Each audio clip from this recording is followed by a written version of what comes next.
அருட்பெரும் ஜோதி அருட்பெரும் ஜோதி தனிப்பெரும் கருணை அருட்பெரும் ஜோதி நினைந்து நினைந்து உணர்ந்து உணர்ந்து ஐயா அவர்கள் வருக வருக என்று சபையின் சார்பாக ஐயா அவர்களை வரவேற்கின்றோம்.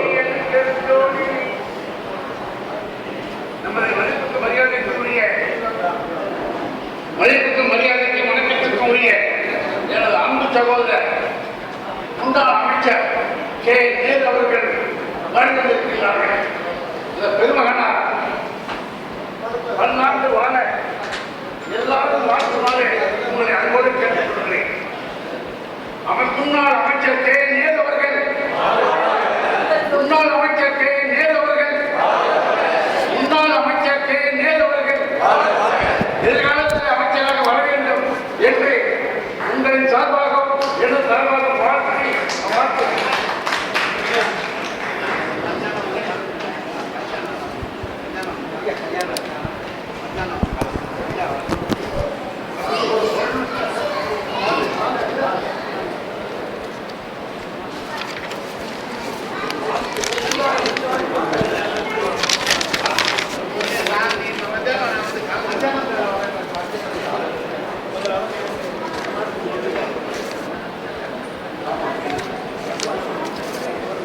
அருட்பெரும் ஜோதி அருட்பெரும் ஜோதி தனிப்பெரும் கருணை அருட்பெரும் ஜோதி அருட்பெரும் ஜோதி அருட்பெரும் ஜோதி தனிப்பெரும் கருணை அருட்பெரும் ஜோதி.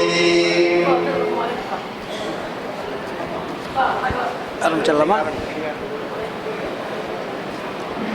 அருட்பெரும் ஜோதி அருட்பெரும் ஜோதி தனிப்பெரும் கருணை அருட்பெரும் ஜோதி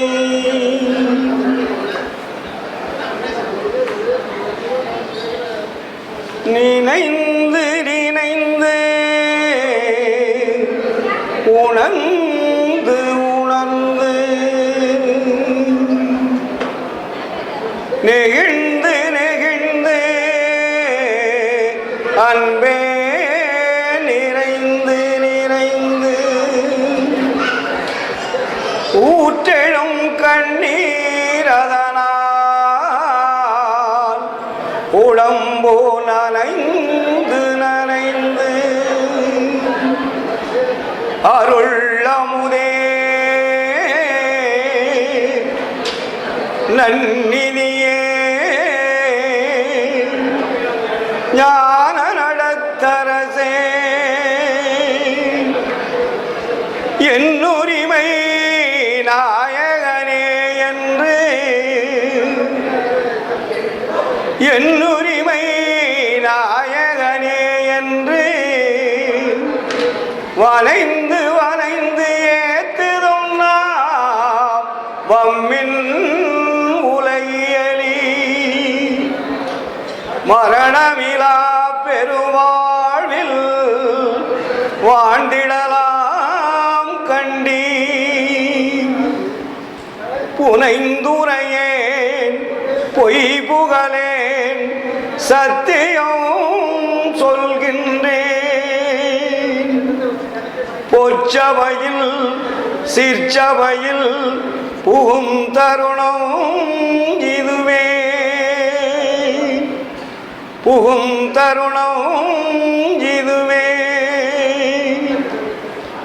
புகும் தருணம் இதுவே. அருட்பெரும் ஜோதி அருட்பெரும் ஜோதி தனிப்பெரும் கருணை அருட்பெரும் ஜோதி.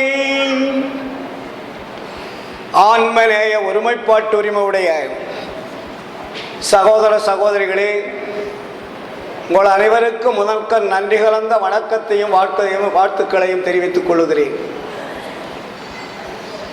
திருச்சி மாநகரிலே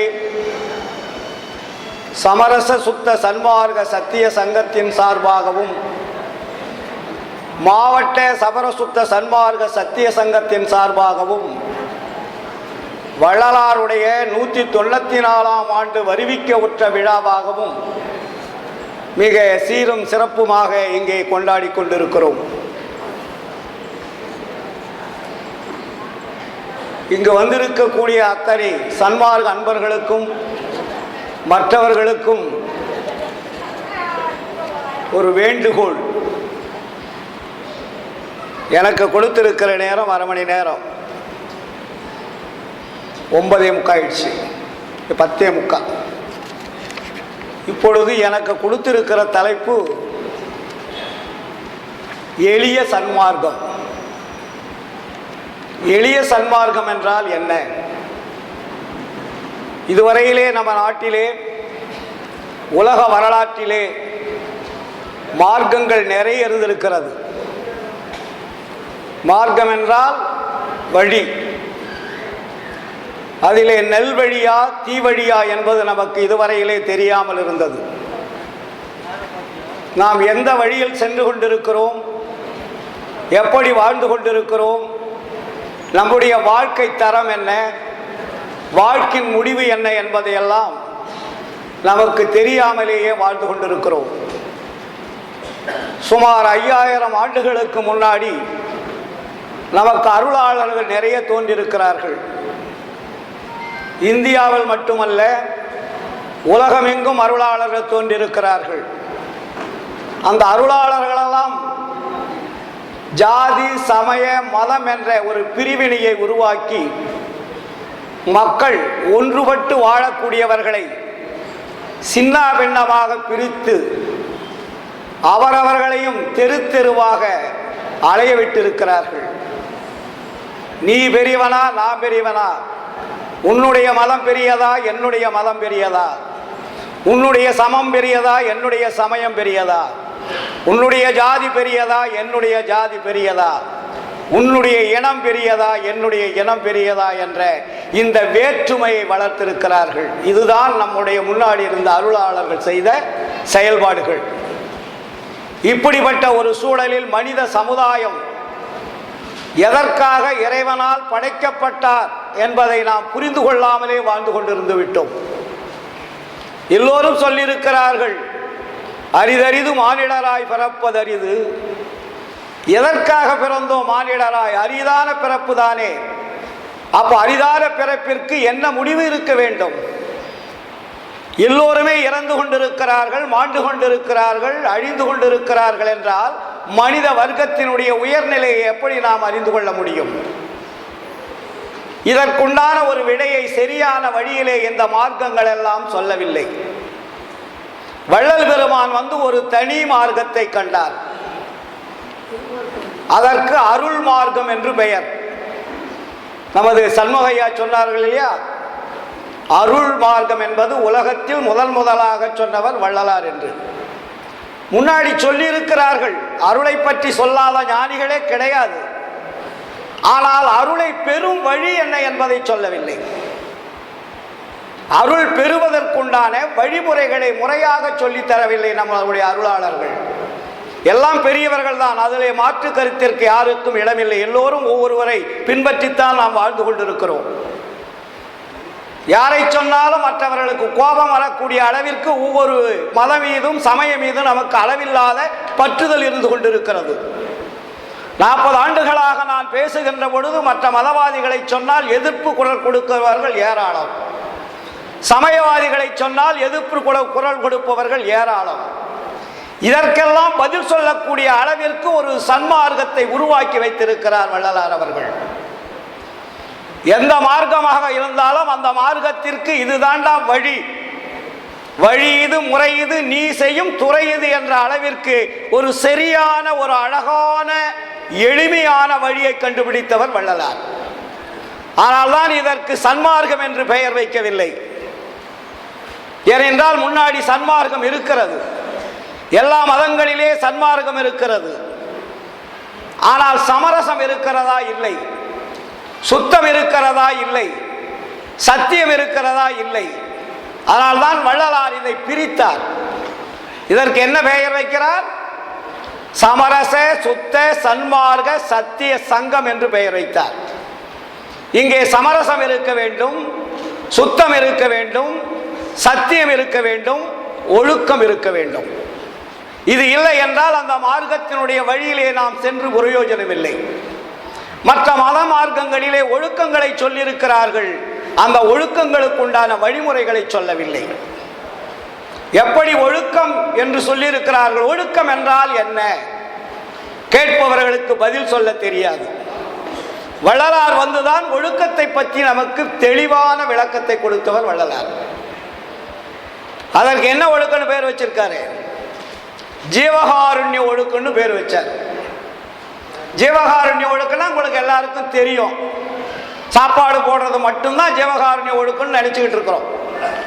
அது அல்ல, அது ஒரு பவுண்டேஷன், அது அடிப்படை பேசிக். அதனால்தான் வள்ளலார் ஒழுக்கத்தை 4ஆக பிரித்தார். எளிய முறையிலே நமக்கு மிக தெளிவாக சொல்லி வைத்திருக்கிறார். ஒழுக்கம் என்பது இந்த உடம்புக்குள்ளே 4 பகுதிகளாக இருக்குதப்பா. இந்த 4 பகுதிகளை யார் ஒழுக்கமான முறையில் கடைபிடிக்கின்றார்களோ அவர்கள்தான் மரணத்தை வெல்ல முடியும்னு ஒரு தெளிவான வழியை சொல்லிட்டார். வெக எளிமையான வழி. நீ வெளியே போய் அலைய வேண்டாம், நீ மற்ற மதங்கள் சொல்லியதை கேட்க வேண்டாம், சமயங்கள் சொல்லியதை கேட்க வேண்டாம், வேற எதை சொன்னாலும் யாரு சொன்னாலும் நம்ப வேண்டாம். உன்னுடைய எனர்ஜி, உன்னுடைய ஆற்றல், உன்னுடைய அருள் உன்னுடைய உடம்பிலே இருக்கிறது. நீ வெளியே தேட வேண்டிய அவசியம் இல்லை. அதனாலதான் வள்ளலாரும் பயங்கரமா சாடினார் சமயங்களை. ஏன் சாடுறாரு? மனித குலத்தை மாற்றி வைத்து தெரு தெருவாக அலைய விட்டு இருக்கிறது இந்த சமயங்கள், மதங்கள். இதுக்குதான் நமக்கு அடிப்படையா அவர் திட்டார் எல்லா சமய மதங்களையும். நம்மை திட்டவில்லை, நமக்கு வழிகாட்டியவர்களை திட்டுகிறார். ஞாபகத்தில் வைத்துக் கொள்ளுங்கள். அதனாலதான் அடிச்சார். ஜாதியிலே, மதங்களிலே, சமய நெறிகளிலே, சாத்திர சந்தடிகளிலே, கோத்திர சண்டையிலே, ஆதியிலே அபிமானித்து அலைகின்ற உலகீர். இன்று நேற்றல்ல, பல்லாயிரம் ஆண்டுகளாக ஆதியிலே அபிமானித்து அலைகின்ற உலகீர். அலைந்து அலைந்து வீணே நீர் அடிதல் அடகலவே. அப்ப என்ன செய்யணும்? நீதியிலே எங்க நீதி இருக்கிறது? நீதியிலே சன்மார்க்க நெறிதனிலே நிறுத்தமிடும் தனித்தலைவர் ஒருத்தர். அவர் வீதியிலே அருஜோதி விளையாடல் புரிகின்ற தருணம் இது. கூவுகின்றேன் உமையே. நம்மையெல்லாம் கூவி கூவி அழைக்கின்றார். ஏனென்றால் கடவுள் ஒருவர் என்பது கூட இந்த சமுதாயத்தில் இருக்கக்கூடிய சமயங்கள், மதங்கள் மறைத்து விட்டன, தெரிந்து கொள்ளவில்லை. வள்ளலார் வந்துதான் தனித்தலைமை பெரும்பதி ஒருவர் இருக்கிறார். அவர் பெயர்தான் அருட்பெருஞ்சோதி ஆண்டவர் என்பதை கண்டுபிடித்தவர் வள்ளலார். மற்றவர்கள் எல்லாம் கண்டுபிடிக்கவில்லை. தேடி தேடி தேடி அலைந்தார்கள். தெருவிலே விழுந்தார்கள், மண்ணிலே விழுந்தார்கள், காற்றிலே கலந்தார்கள், ஆகாயத்திலே கலந்தார்கள், வெயிலிலே வெந்தார்களே தவிர அவர்கள் மரணத்தை வெல்லவில்லை. மரணத்தை வென்றிருந்தால் அவர்களுக்கு கடவுள் யார் என்பது தெரிந்திருக்கும். கடவுள் யார் என்பதே தெரியாமல் எப்படி நீ தந்தை இடத்திலே போய் சொத்து கேட்க முடியும்? உன்னுடைய தந்தை அல்லவா உனக்கு அருள் கொடுக்கக்கூடியவர். அருள் கொடுக்கக்கூடிய தந்தை யார் என்றே தெரியவில்லை. நீங்கள் எப்படி அருளை பெற முடியும்? அருளை பெறுவதற்கு நம்முடைய தந்தை யார் என்பது தெரிய வேண்டும் அல்லையா? நம்மை படைத்தவன் யார் என்பது தெரிந்து கொள்ள வேண்டும் அல்லவா? அப்பொழுதுதானே உரிமையோட நாம் கேட்க முடியும். இதைத்தானே வள்ளலார் சொல்லுகிறார், என் உரிமை நாயகனே என்று. அப்ப என்னுடைய உரிமையான நாயகன் யார் என்பதை தெரிந்து கொள்ளாமல் நீங்கள் எப்படி அருளை பெற முடியும்? சண்மையா சொன்னார், எல்லோரும் கேட்கிறார்கள். மரணமிலா பெருவாழ்வு 154 ஆண்டுகளாக ஏன் வரவில்லை? இப்பொழுதுதான் காலம் கனிந்து கொண்டிருக்கிறது. சன்மார்க்கம் என்பது இதுவரை யாருக்கும் தெரியாது. அது சுத்த சன்மார்க்கம் என்னவென்று இதுவரையில் யாருக்கும் புரிய வைக்கவில்லை. இப்பொழுதும் இங்கே இருக்கக்கூடிய சன்மார்க்க சங்க அன்பர்களுக்கு சுத்த சன்மார்க்கம் என்னவென்றால் புரிகிறதா? இன்னும் சமயங்களிலும் மதங்களிலும் இருந்து கொண்டுதான் சன்மார்க்கத்தை பிடித்துக் கொண்டிருக்கிறார்கள். அதை விட்டு வரவில்லையே, அதை விட்டு வந்தால் தானே மரணமிலா பெருவாழ்வு என்பது கிடைக்கும். பற்றிய பற்று அத்தனையும் பற்றற விட்டு அருள் அம்பல பற்றே பற்றுமினோ என்றும் இறைவிரேன்னு சொன்னாரு. அப்ப நமக்கு பற்று இல்லாமல் இருக்கா? எல்லா பற்றியும் வைத்துக் கொண்டு மரணமிலா பெருவாழ்வு கிடைக்கும் என்றால் எப்படி கிடைக்கும்? விடணும் இல்லையா? வள்ளலார் ஏதாவது பற்று வைத்திருந்தாரா? வீடு வைத்திருந்தாரா? வாசல் வைத்திருந்தாரா? தங்குவதற்கு இடம் வைத்திருந்தாரா? இல்ல பெட்டு போட்டு படுத்திருந்தாரா? இல்ல ஃபேன் போட்டிருந்தாரா? ஏசி போட்டிருந்தாரா? வள்ளலார் வாழ்ந்து காட்டியிருக்கிறாரே, அவரை போல் வாழ்ந்தால் அல்லவா மரணத்தை வெல்ல முடியும். நாம் இஷ்டத்துக்கு வாழ்ந்துகிட்டு மரணமிலா பெருவாழ்வு கிடைக்கும் என்றால் எப்படி கிடைக்கும்? படுக்கவோ பழம் பாய்க்கும் கதி இல்லை, உடுக்கவோ ஒரு முழ கந்தைக்கும் வழி இல்லை, உண்ணவோ ஒரு பிடி சோற்றுக்கும் வழி இல்லை. வள்ளலார் சொல்றார் இல்லையா, பிச்சைதான் எடுக்கவோ மனமில்லை, என் செய்வேன். அப்ப ஏன் இதையெல்லாம் அவர் விட்டாரே? பற்றியவற்ற அத்தனையும் பற்று அருள் அம்பலப்பற்ற பற்றணும். நம்ம இதை ஒரு கையில பற்றிக்கிட்டு அங்க ஒரு கையில பற்றிக்கிட்டு இருந்தா எப்படி கிடைக்கும்? கிடைக்கவே கிடைக்காது. எத்தனை ஆண்டுகள் சன்மார்க்க சங்கத்தில் இருந்தாலும் கிடைக்காது. எனக்கு சேர்த்து தான் சொல்றேன். ஏன்னா நான் சொல்லுவேன், என்னை கேட்பார்கள், எனக்கு மரணமிலா பெருவாழ்வு இந்த பிறவியில் நிச்சயமாக கிடைக்காது என்பது எனக்கு தெரியும். ஏனென்றால் எனக்கு நரைத்து விட்டது. சன்மார்க்கத்தினுடைய வழியை தெரிந்து கொண்டிருக்கிறேன். இப்பொழுது இந்த பிறவியில் அஜாக்கிரதையாக மரணம் வந்துவிட்டால் இதிலிருந்து இதனுடைய தொடர்பு எனக்கு கிடைக்கும். அதில் நான் முயற்சி எடுத்து வந்துடும் என்ற எனக்கு தில் இருக்கு. அதில் ஒன்றும் சந்தேகத்துக்கு இடமில்லை. அடுத்தது சொன்னார்கள், இறந்தவரை எழுப்புவார், மற்றவர்கள் எல்லாம் எழுப்ப மாட்டார், ஆண்டவர் உங்களை எழுப்புவார். ஏனென்றால் சன்மார்க்க சங்கத்தினுடைய எல்லைக்குள் வந்து விட்டீர்கள். நீங்கள் அறியாமையில் இருக்கலாம், புரியாமல் இருக்கலாம். வள்ளலாருடைய பெரும்புகழையும் அருட்பெருஞ்சோதி ஆண்டவரையும் இடைவிடாது தொடர்பு கொண்டிருக்கிறீர்கள். அப்படி இருக்கும் காலத்தில் அஜாக்கிரதையால் மரணம் வந்துவிட்டால் நிச்சயமாக மனித தேகம் கொடுத்து எழுப்புவார் என்பது சத்திய உண்மை. இது தொடர்ச்சி. சுமார் 5000 ஆண்டுகளுக்கு பின்னாடிதான் இயேசுநாதர், 2000 ஆண்டுகளுக்கு முன்னாடிதான் இயேசுநாதர் யாருன்னு தெரிஞ்சது. 500 ஆண்டுகளுக்கு பின்னாடிதான் நபிகள் நாயகம் யாருன்னு தெரிஞ்சது. புத்தர் ஆயிரக்கணக்கான ஆண்டுகளுக்கு பின்னாடிதான் தெரிஞ்சது. இன்று சுத்த சன்மார்க்கம் உலகமெல்லாம் தெரிந்து கொண்டிருக்கிறது. எங்கு பார்த்தாலும் சுத்த சன்மார்க்கத்தை பேசிக் கொண்டிருக்கிறார்கள். உலகம் முழுவதும் நான் ஒவ்வொரு நாளும் உலகத்தில் இருக்கக்கூடிய அத்தனை அன்பர்களுக்கும் என் போன்ல பாத்தீங்கன்னா குறைஞ்ச ஒரு 500 வாட்ஸ்அப்ல செய்திகள் வந்துகிட்டே இருக்கும், கேள்வி கேட்டுக்கிட்டே இருப்பாங்க. இப்பொழுது சன்மார்க்கம் என்பது வெகு வேகமாக பரவி கொண்டிருக்கிறது. இந்த எளிய சன்மார்க்கத்திற்கு எவ்விதப்பட்ட தடைகளும் கிடையாதுன்னு சொன்னார். இதை தடுத்து நிறுத்துவதற்கு எந்த சக்தியாலே முடியாது. ஏனென்றால் இது இறைவனுடைய மார்க்கம். இது யாருடைய மார்க்கம்? அருட்பெருஞ்சோதி ஆண்டவருடைய மார்க்கம். இது வள்ளலாருடைய மார்க்கம் நினைச்சிடாதீங்க. இது திருநெறி, பெருநெறி, தனிநெறி, அருள் நெறி. இதை யாரும் அசைக்க முடியாது, ஆட்டவும் முடியாது. எத்தனை எதிர்ப்புகள் வந்தாலும் அடித்து உதைத்து கீழே தள்ளிட்டு போயிட்டே இருக்கும். அவ்வளவு பெரிய ஒரு ஆற்றல் மிகுந்தது சுத்த சன்மார்க்கம். இதைத்தான் நமக்கு வள்ளலார் வழிமுறைகளை சொல்லுகிறார். அதை நாம் தெரிந்து கொள்ளாமல் வள்ளலாருடைய அருட்பெருஞ்சோதி ஆண்டவரையும் வள்ளலாரையும் அருட்பாவையும் தினந்தோறும் படித்துக் கொண்டிருந்தால் மட்டும் போதாது. நம்முடைய வாழ்க்கையை மாற்றிக்கொள்ள வேண்டும்.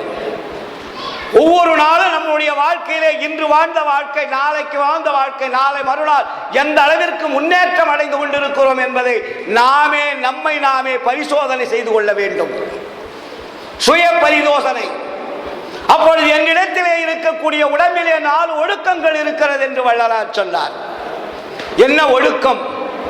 இந்திரிய ஒழுக்கம், கரண ஒழுக்கம், ஜீவ ஒழுக்கம், ஆன்ம ஒழுக்கம். அப்ப உயிரை காப்பாற்றுவதற்கு எது தேவை? மரணம் அடையாமல் இருப்பதற்கு எது தேவை? பேசிக் ஒழுக்கம். ஒழுக்கம் இல்லை என்றால் கம்ப்ளீட் அவுட். அந்த ஒழுக்கத்தில் நமக்கு 2 கொடுத்துருக்காரு, வேற எதுவுமே கொடுக்கல. நீங்க 4 ஒழுக்கத்தை கடைபிடிக்க வேண்டாங்கப்பா, 2 ஒழுக்கத்தை கடைபிடிங்க. ஏன்னா புறத்திலே இருக்கக்கூடிய இந்திரியங்கள் என்பதுதான் உங்களை ஆட்டி படைத்துக் கொண்டிருக்கிறது. அதற்கு தூண்டுதலாக இருக்கக்கூடியதுதான் கரண ஒழுக்கம். கரணம் என்ற மனம், புத்தி, சித்தம், அகங்காரம், ஆச்சரியம் என்று சொல்லக்கூடியது. அப்ப உங்களுடைய இந்திரியங்களை செயல்படுத்தி வைத்துக் கொண்டிருப்பது எது என்றால் கரணங்கள். அப்ப கரணங்கள்ல இருக்கக்கூடிய செயல்படக்கூடிய அந்த ஆக்ஷன் டெவலப்மெண்ட் எது உங்களுக்கு வேலை கொடுக்கிறதோ அந்த வேலை கொடுப்பதை முதலில் நிறுத்துங்கள். அதுக்கு பேரு கரணங்கள் போட்டார். இந்திரியத்தை நிறுத்த முடியுமா? நிறுத்த முடியாது. இந்திரியங்களை நிறுத்த வேண்டுமானால் நீங்கள் கரணங்களை நிறுத்தினால்தான் இந்திரியங்கள் நிற்கும். அப்ப கரணங்கள்ல என்ன இருக்கு? மனம் இருக்கு, புத்தி இருக்கு, சித்தம் இருக்கு, அகங்காரம் இருக்கு, இல்லையா? அப்போ மனம் என்பது ஒன்று வேலை செய்யவில்லை என்றால் இந்திரியங்கள் வேலை செய்யாது.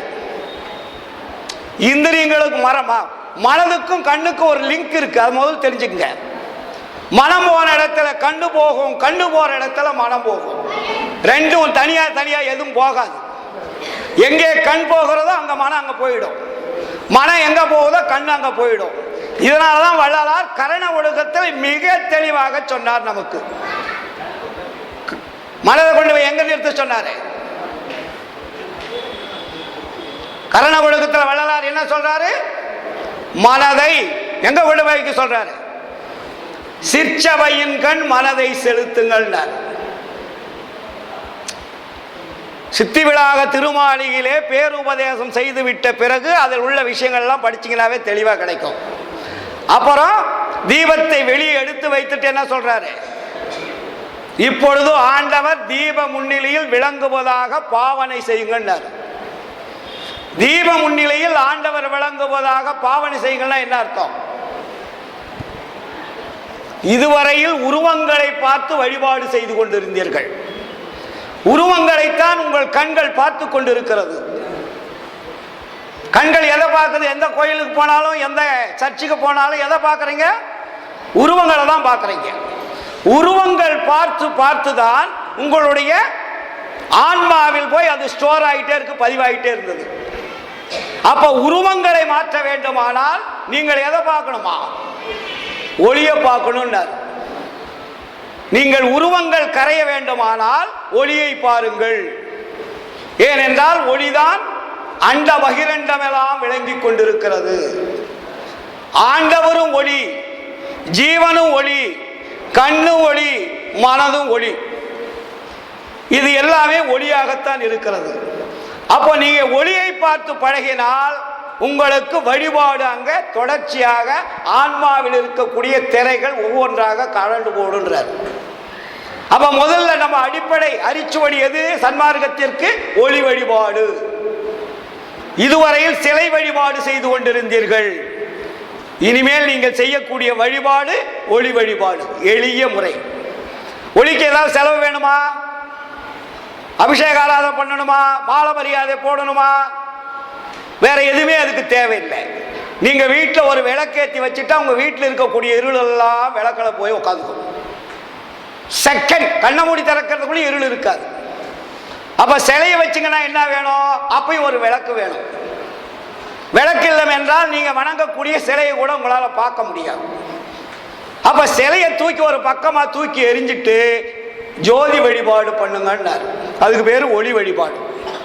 இதைத்தான் வள்ளலார் பல பாடல்களை சொல்லுகிறார் நமக்கு, இல்லைங்களா? ஆதி அந்தமமில்லா அருட்பெரும் ஜோதி தன்னையே நினைவின்கள் சுகம் பெற விளைவீர்.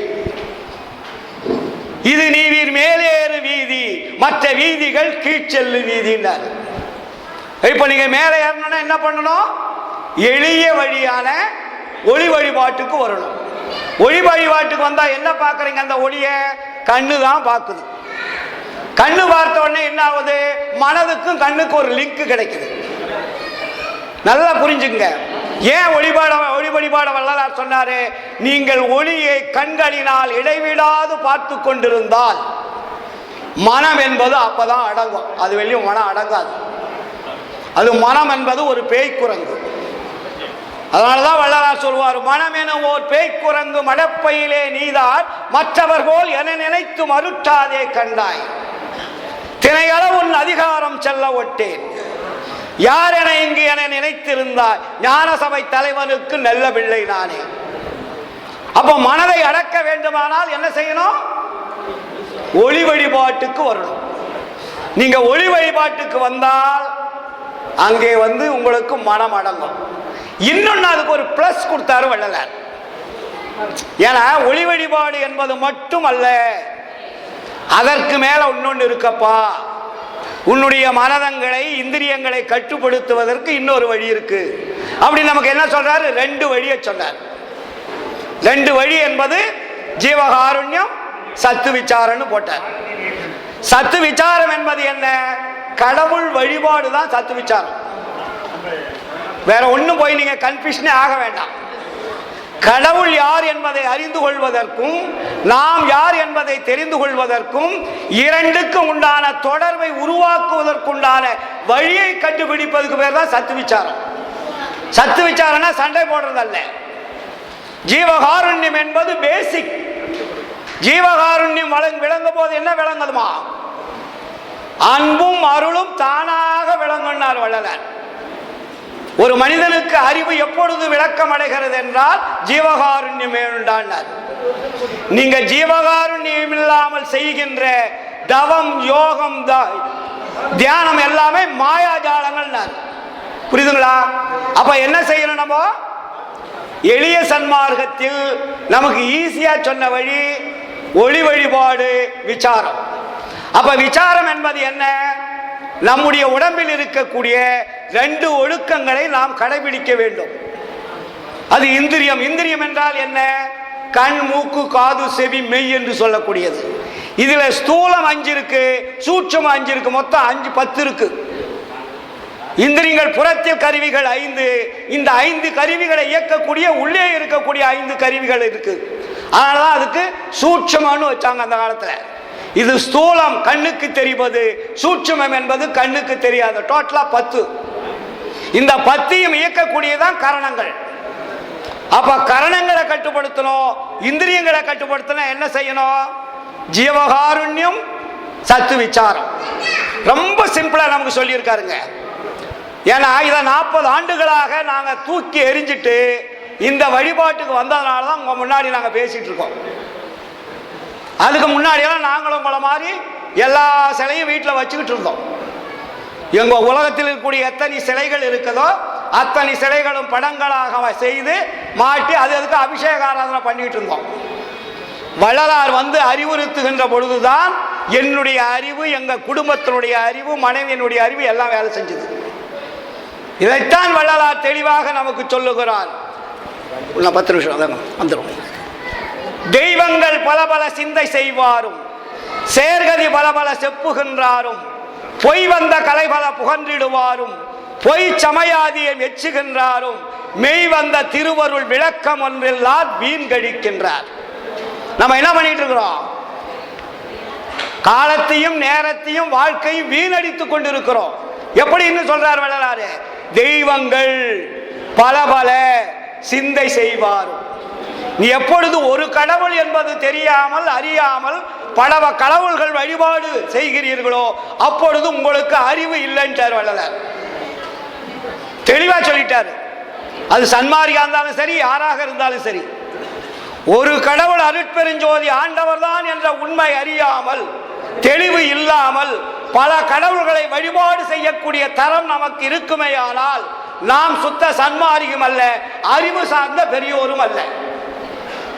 வள்ளலார் தெளிவா சொல்லிட்டாரு. தெய்வங்கள் பல பல சிந்தை செய்வாரும், சேர்கதி பல பல செப்புகின்றாரும், பொய் வந்த கலை பல புகன்றிடுவாரும், பொய் சமயாதியை மெச்சுகின்றாரும், மெய் வந்த திருவருள் விளக்கம் ஒன்றில்லார், வீண் கழிக்கின்றார். அடுத்தது என்ன வரி சொல்றாரு? அவர்களுக்கு அறிவு அருள்வி எனைப்பள்ளி எழுப்பி மெய் இன்பம் தந்தீரே. அவர்களுக்கு அறிவு இல்லப்பா, அவங்களுக்கு அறிவை கொஞ்சம் புகுட்டுன்னு சொல்றாராம் ஆண்டவர் வள்ளலார்கிட்ட. ஏனென்றால் இதுவரையில் நாம் அறியாமையினால் தெரியாமையினால் பல மதவாதிகளும் சமயவாதிகளும் சொன்ன அந்த வார்த்தைகளை கேட்டு அந்த வழிபாட்டு முறைகளை பின்பற்றி நாம் சென்று கொண்டிருந்தோம். இனி அது தேவையில்லை. நீ நல்லவனாக வல்லவனாக ஒடுக்கம் உள்ளவனாக ஒடுக்கத்தில் வெற்றி அடைவனாக இருக்க வேண்டுமானால் நம்முடைய வழிபாட்டு முறை ஒன்றே கடவுள். உயிரெல்லாம் ஒரு நீ திருநடம் புரியும் ஒரு திரு பொது என அறிந்தேன். ஆண்டவர் எல்லா உடம்பிலும் எல்லா உயிர்களிலும் இருக்கக்கூடிய அந்த ஒப்பற்ற பரம்பொருள் தான் ஒளியாக இருக்கிறது. அதற்கு பெயர் தான் அருட்பெருஞ்சோதி. அதனால்தான் வள்ளலார் சொல்லாரு இல்லையா, ஒன்று மலார் இரண்டு மலார் ஒன்று இரண்டு மானார், உருவமலார் அருவமலார் உருவருவமானார், அன்று முலார் இன்று முலார் என்று முலார், தமக்கோர் ஆதியிலார் அந்தமிலார் அருட்பெரும் ஜோதியினார் என்று கனல் மதி அகத்தும் புறத்தும் விளங்கிடுவார். யாவும் உலார் யாவும் இலார் யாவும் அலார் யாவும் ஒன்றுருத்தாமாகி நின்றார். அவர் யார்? அவர்தான் திருச்சிற்றம்பலத்திலே நடம் புரிகின்ற அருட்பெருஞ்சோதி. அந்த அருட்பெருஞ்சோதியை கண்டவர் வள்ளலார், கண்டு அருளை பெற்றவர் வள்ளலார், வாழ்ந்தவர் வள்ளலார், வாழ்ந்து காட்டியவர் வள்ளலார், நம்மளை வாழ வைத்துக் கொண்டிருப்பதும் வள்ளலார் தான். அதனாலதான் வள்ளலார் நம்மளை விட்டுட்டு எங்கே போயிட்டார் நினைச்சிடாதீங்க. வள்ளலார் சித்தி விழாக திருமாளிகளை என்ன சொல்லுகிறார்? ஏ மக்களே, இப்பொழுது இந்த உடம்பில் நான் இருக்கிறேன், நான் எங்கும் செல்லவில்லை. அடுத்தது என்ன சொல்றாரு? எல்லா உடம்புகளிலும் இருப்பேன். அதுக்கு என்ன அர்த்தம்? எல்லா உயிர்களிலும் இருப்பேன். அப்ப என்ன அர்த்தம்? உயிரெல்லாம் ஒரு நீ திருநடம் புரியும் ஒரு திரு பொதுவென அறிந்தேன் முதல் சொல்லிட்டாரு. அப்போ இறைவன் எங்கெங்க இருக்கிறாரோ அங்கெல்லாம் வள்ளலார் இருக்காருன்னு அர்த்தம். புரியுதுங்களா? வள்ளலார் நம்ம விட்டுட்டு போகல, இறைவனோடு கலந்தார். கலந்தவர் எங்கே போவார்? இறைவனோடு இருக்கிறார். இறைவன் எங்க இருக்கிறாரோ அங்கு இருக்கிறார் வள்ளலார். ஆனால் என்னை கூட நீங்க வணங்க வேண்டாம் என்று சொன்னார். இன்னும் அடிச்சுவிட அழுத்தமாக, என்னை வணங்கினால் கடவுளை விட்டு விடுவீர்கள்.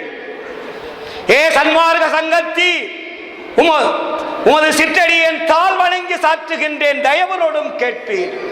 என் மார்க்கத்தில் என்னை உமக்குள் ஒருவன் என கொள்வீர். எல்லாம் செய்வல்ல நமது இறைவனையே தொழுவீர். புன்மார்க்கத்தவர் போலே வேறு சில புகன்றே புந்திமய கடையாதி.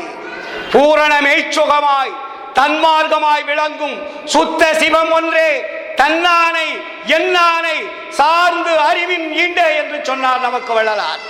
நாம் என்ன செய்து கொண்டிருக்கிறோம்? வள்ளலார்கள் சன்மார்களுடைய காலில் விழுந்து வணங்குகிறார். நான் சொல்லுவதை கேளுங்கள், தவறி வாழ்க்கையை வீணாக்கி கொள்ளாதீர்கள். இந்த உடம்பு போனால் வேறுடம்பு வருவது என்பது உண்மை அல்ல. ஆதலால் வெகு சீக்கிரத்தில் நான் சொல்லுவதை தெரிந்து கொண்டு அதிதீவிர பயிற்சியில் முயலுங்கள். தீவிரம் அல்ல, அதிதீவிரம் என்ற ஒரு வார்த்தையை போடுகிறார். நேரமில்லை மக்களே, நிறைய பேசணும், மக்களுக்கு தெளிவடை வைக்கணும். சும்மா ஏதோ ஒரு காமிக் மாதிரி வந்து போகக்கூடிய கூட்டமாக இருக்கக்கூடாது. சமுதாயத்தில் இருக்கக்கூடிய ஆதரவற்ற ஏழை எளியவர்களை ஒழிப்பவர்கள் அரசியல்வாதிகளுடைய திட்டம். சன்மார்களுடைய திட்டம் என்ன? எல்லா உயிர்களும் இன்புற்று வாழ வேண்டும் என்ற திட்டம். இங்க ஏழை பணக்காரன் உயர்ந்தவன் தாழ்ந்தவன் என்ற பேதம் கிடையாது. எல்லா உயிர்களும் இறைவன் படைத்த உயிர். இறைவன் படைத்த உயிருக்கு அருள் தேவை. அருள் வேண்டும் என்றால் என்ன வரும்? மரணமில்லாத பெருவாழ்வு வரும். அதற்கு நாம் என்ன முயற்சி செய்ய வேண்டும்? அருட்பெருஞ்சோதி ஆண்டவரை இடைவிடாது தொடர்பு கொள்ள வேண்டும். அவர்தான் நமக்கு எப்படி இருக்காரு? தாயாகி தந்தையுமாய் தாங்குகின்ற தெய்வம், தன்னை நிகரில்லாத தனித்தலைமை தெய்வம். இல்லையா சொல்றாரு? தினமும் படிச்சுட்டு இருக்கீங்க. அப்ப அதுக்கு மேல ஒரு தனித்தலைமை தெய்வம் இருக்கா? இல்லை. ஏனென்றால் அதுதான் நமக்கு அனுப்பியது. அது தெரியாமல் நமக்கு எத்தனை அப்பனோ அம்மாளோ கோடான கோடி தாய் தந்தையர் இருக்கிறார்கள். இந்த தாய் தந்தையர்கள் எல்லாம் உண்மையான தாய் தந்தையர்கள் அல்ல. எல்லாமே ஒரு உபகார கருவி. உபகார கருவியை பிடித்துக் கொண்டு அலையாதீர். உண்மையான கருவி ஒன்று இருக்கிறது. அதுதான் அருட்பெருஞ்சோதி என்ற அருள் ஒளி. அந்த அருள் ஒளியை தொடர்பு கொண்டால் நம்முடைய வாழ்க்கை வளம் பெறும், நம்முடைய குழந்தைகள் வளம் பெறுவார்கள், வரக்கூடிய சந்ததியர்கள் வளம் பெறுவார்கள், எல்லா உயிர்களும் இன்புற்று வாழ வேண்டும் என்ற வள்ளலார் வகுத்து தந்த அந்த வழி உலகமெல்லாம் பரவும். நம்முடைய வேலை என்ன? இப்போ மரணமெல்லா பெருவாழ்வு வருதோ அல்லது அப்புறம் பார்த்துக்கலாம். சமுதாயத்தை முதலில் ஒழுக்கமுள்ளவர்களாக மாற்ற வேண்டும். முதலில் ஒழுக்கமுள்ளவாக மாறிட்டால் அவர்கள் பின்னாடி அவர் வள்ளலார் வந்து உங்களை காப்பாற்றிக்கிட்டே இருப்பார். அதில் ஒன்றும் சந்தேகமே இல்லை. அவர் சொன்னார் இவர் சொன்னார் என்ற வருத்தம் தேவையில்லை. நம்முடைய வழி எளிமையான வழி, நம்முடைய சன்மார்க்கம் எளிமையான சன்மார்க்கம். இதற்கு 10 பைசா செலவு கிடையாது. நம்முடைய உணர்வுகள், ஒழுக்கங்கள், இதுதான் முக்கியம். அந்த இந்திரிய ஒழுக்கம், கருணை ஒழுக்கம்